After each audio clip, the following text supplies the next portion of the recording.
Israeli lobbyists, Miriam and Sheldon Adelson, have given Trump well over $100 million.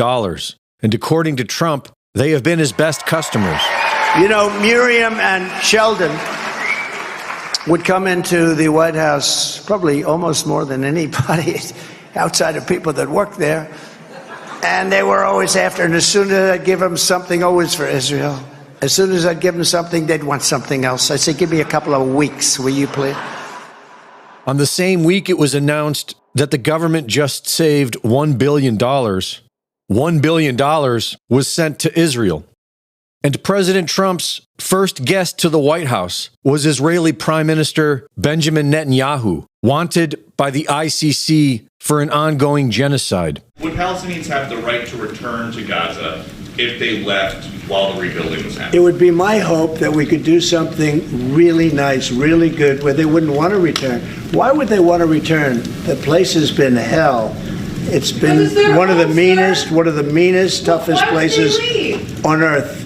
But you take certain areas and you build really good quality housing, like a beautiful town, like someplace where they can live and not die. Because Gaza is a guarantee that they're going to end up dying. The same thing's going to happen again. The U.S. will take over the Gaza Strip, and we will do a job with it, too. We'll own it and be responsible for dismantling all of the dangerous unexploded bombs and other weapons on the site, level the site and get rid of the destroyed buildings, level it out, create an economic development that will supply unlimited numbers of jobs and housing for the people of the area. You are talking tonight about the United States taking over a sovereign territory.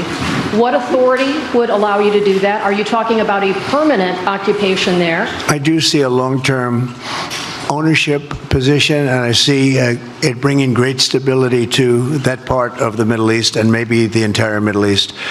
And everybody I've spoken to, this was not a decision made lightly. Everybody I've spoken to loves the idea of the United States owning that piece of land. When the president talks about cleaning it out, he talks about making it habitable, and this is a long-range plan. They've dug tunnels underneath there that have basically degraded the stone that you make that would form foundations.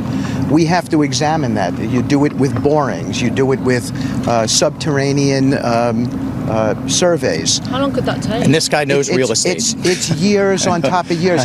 The disposal effort in Gaza is, we estimate, 3 to 5 years just to dispose of all the things before you can look down beneath the surface of the soil, and then before you get a master plan done.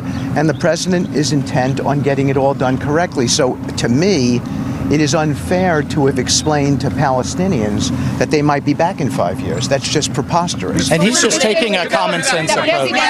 I feel very differently about Gaza than a lot of people. I think they should get a good, fresh, beautiful piece of land, and we get some people to put up the money to build it and make it nice and make it habitable and enjoyable and make it a home. They don't want to leave, though. Palestinians say they don't want to leave. I don't know how they could want to stay. It's a demolition site.